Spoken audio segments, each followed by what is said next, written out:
Hello everybody. आज मैं आपको कोई सीयूईटी के अपडेट्स नहीं देने आया हूं। मैं कोई लेटेस्ट न्यूज़ नहीं बताने आया हूं सीयूईटी के रिगार्डिंग। आज एक न्यूज़ चली आ रही है, आज टाइम्स ऑफ इंडिया पे कहीं ना कहीं ये न्यूज़ लगातार आ रही है और सभी लोगों को ये पता होगा कि भाई एक और सुसाइड कोटा में हुआ। एक 17 साल की बच्ची थी, उसने जो है सुसाइड किया। और सुसाइड नोट मैं यहाँ पे दिखा रहा हूँ आपको। लिखा है क्या? Mummy papa, I can't do JEE so I suicide, I am loser, I was daughter, sorry mummy papa, यही लास्ट ओपिनियन है। आर्टिकल है कि sorry mummy papa, JEE aspirant ends her life in Kota, leaves suicide note. एक चीज बताइए, आई am loser, कई लोग अलग अलग तरह की बातें कर रहे हैं। कई आके कह रहे हैं कि ये कायरो वाला स्टेप होता है, कई लोग कह रहे हैं कि किसकी गलती है, क्या गलती है, ये सारी बातें हो रही हैं। बट ये जो स्टेटमेंट लिखा हुआ आई एम अ लूजर, ये किसके लिए था? उस बच्ची के लिए? क्या आप सोच रहे हैं? क्या वो बच्ची लूजर थी? नहीं। आज हारा है तो वह इंस्टीट्यूशन, आज हारे हैं तो माता पिता, आज हारे हैं तो उनके कलीज, आज हारी है तो वो सोसाइटी जिन्होंने जेई नीट को एक ऐसा माहौल बना के रखा है कि वही सब कुछ है। हारे हैं तो वो पेरेंट्स जिन्होंने बाकियों को देखते हुए कि वो बच्चा जेई कर रहा है, वो बच्चा नीट कर रहा है, तुम्हारे दोस्त ऐसा कर रहे हैं, तुम्हारे दोस्त वैसा कर रहे हैं, डॉक्टर बन रहे हैं, इंजीनियर बन रहे हैं, वो लोग हारे हैं। हारे हैं तो वो इंस्टीट्यूशंस हारे हैं जो हजारों की भीड़ में बिना पोटेंशियल जज करे, बिना किसी चीज की फिक्र करे उस बच्चों को घसीट रहे हैं उस रेस में जिसके लायक वो नहीं है। या यूं कहें कि ऐसा मोटिवेशन देके उनको खींच रहे हैं कि उनको ऐसी होप दे रहे हैं कि जिसमें एट द एंड रिजल्ट ये आना है। अगर एक एक चीज मैं पूछूं, अगर आज उस मेंटोर पे क्या बीत रही होगी जो मेंटोर उस बच्चे को पढ़ा रहा होगा कि भाई अपना 100% उसको दे रहा होगा, क्या ये उसके लिए हार नहीं है? हार है, उसके लिए भी हार है। बहुत दुखद खबर है। और कहीं ना कहीं कोटा सुसाइड का हब बनता जा रहा है। क्या रीजन है इसका? एक मेंटल प्रेशर, मेंटल प्रेशर जो ये प्रेशर बार बार दे रहा है कि तुम्हारे घर वाले 2.5 से 3 लाख 4 लाख रुपए खर्च करके तुम्हें इस इंस्टीट्यूशन में पढ़ा रहे हैं, तुम्हारे ऊपर इतने पैसे खर्च हो रहे हैं और एट द एंड तुम्हारे पास में रिजल्ट कितना आ रहा है। आज के 5 से 6 साल पहले मैं बात करूं, अगर कोई जेई और नीट की तैयारी करने जाता था किसी बड़े इंस्टीट्यूट में, तो वहां पे ये होता था कि अगर आप उस लायक नहीं है तो आपको नहीं कराई जाती थी तैयारी। लेकिन आज इस कंपटीशन के मैदान में ऐसा हो चुका है कि हर बच्चे को, बिलो एवरेज बच्चे को मोटिवेट करके जेई की तैयारी कराई जा रही है, नीट की तैयारी कराई जा रही है। और बच्चे भी ये बताने के लिए कि मैं जेई की तैयारी कर रहा हूं उस रेस में लग जा रहे हैं। उनको भी अपना पोटेंशियल पता होता है, इनफैक्ट उन शिक्षकों को भी उनका पोटेंशियल पता होता है। शिक्षक की मैं बात नहीं करूंगा, उन कोचिंग इंस्टीट्यूट वालों को भी ये चीज पता होती है कि रिसेप्शन पे मैं बैठा हुआ हूं, ये बच्चा आ रहा है तो मुझे मोटिवेट करना है, उसको नहीं ले जाना है वहां पे। उसको पता होता है कि ये गलत है। उसको पता है कि अगर उसके बोर्ड एग्जाम में इतने कम मार्क्स आए हैं, कोई भी रीजन हो, उसके जेई एडवांस के फर्स्ट अटेम्प्ट में 30% आए हैं, 35% आए हैं, तो उसको एक आशा दिलाई जाती है कि तुम्हारे 99% आएंगे। क्योंकि पता है भाई कि जिनका 95%, 98% अब आएगा, उन्हीं का जेई में एडमिशन होने जा रहा है। कहीं ना कहीं वही बच्चे हैं जो कि अच्छे आईआईटीज, अच्छे आईआईटीज में एडमिशन ले सकेंगे। उनको ऐसी होप दिलाई जा रही है, उनको ऐसे आशाएं दिलाई जा रही हैं कि भाई उनकी एक्सपेक्टेशन हाई कर दी जा रही है। और यही रीजन होता है, जब आपकी एक्सपेक्टेशन हाई रहती है, आपके पास में ऐसी होप रहती है कि मुझे ये मिलेगा, और जब एंड में वो नहीं मिलता है तो आप होते हैं डिप्रेस। और यही सारी चीजें चली आ रही हैं। आई वॉज डॉटर, उस बच्चे के सुसाइड नोट्स पे लिखा आई वॉज डॉटर। सोचो, वो सोसाइटी से उसको एहसास दिलाया गया है कि ये वर्स्ट डॉटर है। एक्चुअल में उसको इंस्टीट्यूट वालों ने, उसको कोचिंग वालों ने, उसके गार्जियंस ने उसको मेंटोरशिप देने वाले, उसके फ्रेंड्स सारे एहसास दिलाएंगे you are the worst daughter, but actually she is not.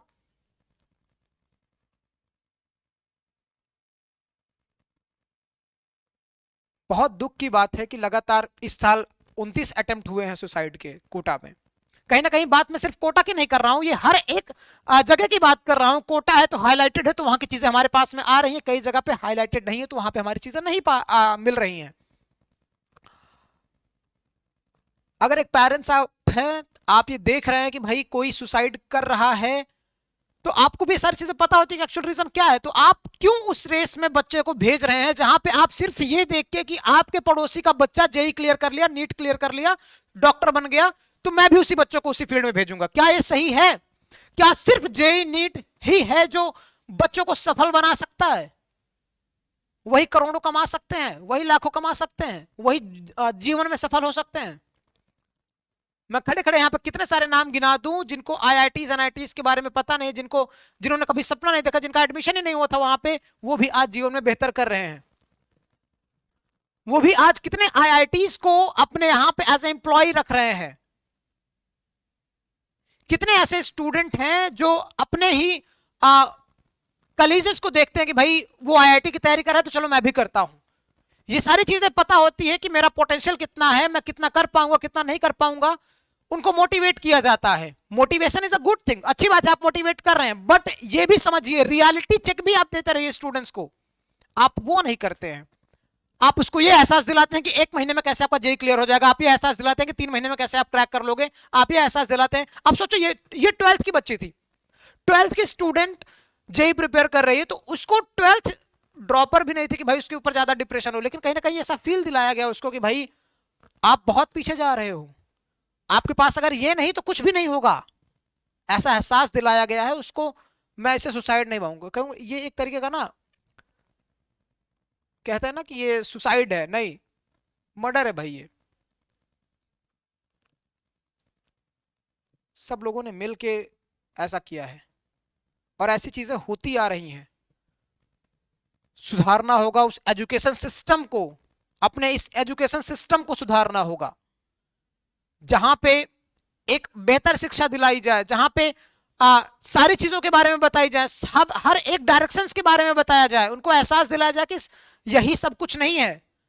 पता है कि वो बहुत अच्छी जगह है, लेकिन वहां पे जाने के बाद भी लोग सुसाइड करते हैं। लोगों को पता होता है कि जो आईआईटीज में आ जाते हैं उनमें भी प्रेशर होता है, उनको भी पता होता है कि यही सब कुछ नहीं है, अब उनको एहसास होता है, लेकिन जब तक मुझे वो चीज नहीं मिलेगी तब तक लगेगा कि वो बहुत बड़ी चीज है। यही सारी चीजें देखते हुए मुझे इस वीडियो में बोलना पड़ रहा है, और आई विश कि ये वीडियो सही जगह तक जाएगी। और अगर आप भी एक स्टूडेंट हैं तो आप भी अपना पोटेंशियल देखिए। मोटिवेशन अच्छा है, मोटिवेट कर सकते हैं, लेकिन आपका वाई क्लियर होना चाहिए भाई कि मुझे करना क्या है जीवन में। अगर आपको सफल होना है तो क्या यही रास्ता सफल होने का, और सारे रास्ते नहीं है? गलती यही है ना कि अवेयरनेस नहीं है, पेरेंट्स को अवेयरनेस नहीं है ना, पेरेंट्स के साथ साथ उस बच्चे को अवेयरनेस है ना। अगर मैं इंस्टीट्यूट चला रहा हूं जेई का, नीट का, तो क्या कहूंगा? मैं कहूंगा कि भाई नहीं इसको मत करो तुम, ये एक और अच्छा फील्ड है इसमें घुस जाओ, नहीं कहूंगा। मैं कहूंगा आ जाओ भाई पढ़ो। यही हो रहा है आज के इंस्टीट्यूशन में। आपको अवेयर होना पड़ेगा, आपको भी जागरूक बनना पड़ेगा, आपको भी देखनी पड़ेगी कि भाई सिर्फ वही नहीं है, बहुत सारे फील्ड है इस दुनिया में जहां से जाके लोग सक्सेसफुल हुए हैं। अवेयरनेस कहां से आएगी? जब आप खुद पे रिसर्च करेंगे, जब आप बाहर रिसर्च करेंगे, चीजों में देखेंगे। लाखों बच्चों जिस रेस में हैं, जरूरी नहीं कि वो रेस भी आपके लिए है, इस बात को क्लियर करिए, समझिए इस चीज को। और पेरेंट्स प्लीज, अगर आप समझ पा रहे हैं, अगर आपके पास में विजन है, कहीं ना कहीं आप सबसे बड़े हैं, तो ये चीज समझिए कि सिर्फ लाखों बच्चों की रेस में उतार देने से बच्चे का जेई क्लियर नहीं होता है, नीट क्लियर नहीं होता है, और वहीं जाके सफलता नहीं मिलती है। आप भी अवेयर होइए, आप भी चीजों के बारे में समझिए, आप भी जानिए। हजारों डायरेक्शन है 12th के बाद, सिर्फ 1-2 क्यों? एवरेज, बिलो एवरेज, सब उसी में फाइट करने में लगे हुए हैं। क्यों? क्योंकि उनको एक होप दिलाई जा रही है। गलती किसी की नहीं है, गलती है हमारे एजुकेशन सिस्टम की, हमारे उन मेंटोर्स की, मेंटोरशिप की, जो ऐसे मेंटोरशिप हैं जो आपको सिर्फ और सिर्फ एक ड्रीम दिखा रहे हैं, एक सपना दिखा रहे हैं कि ये सपना बहुत बेहतर है, मानते हैं बेहतर है, बट वही एक सपना बेहतर है, ये गलत है। आई विश कि आप लोग चीजों को सीखेंगे, चीजों को एक्सप्लोर करेंगे, अपने डायरेक्शंस क्लियर करेंगे, अवेयर होंगे, ठीक है। एंड अगर ऐसे केसेस आ रहे हैं तो सबसे बड़े आपके मम्मी पापा हैं भाई, उनसे एक बार पूछो कि जिस बच्चे को पैदा किया उन्होंने, 9 महीने पेट में रखा, 17 साल तक बड़ा किया, 17 साल की मेहनत जब ऐसे आंखों से हटती हुई दिखती है तो उन पे क्या बीतेगी, एक बार उनसे पूछिए। कोई भी स्टेप आप अगर ले रहे हैं तो उनसे एक बार जरूर पूछे कि इस जिंदगी की सही कीमत किनको पता है। आप जो खड़े होके 17 साल के 18 साल के हैं, आप खुद डिसीजन लेने के काबिल बने हैं, तो आपको जिसने डिसीजन लेने के हकदार बनाया है उनसे एक बार ही पूछिए।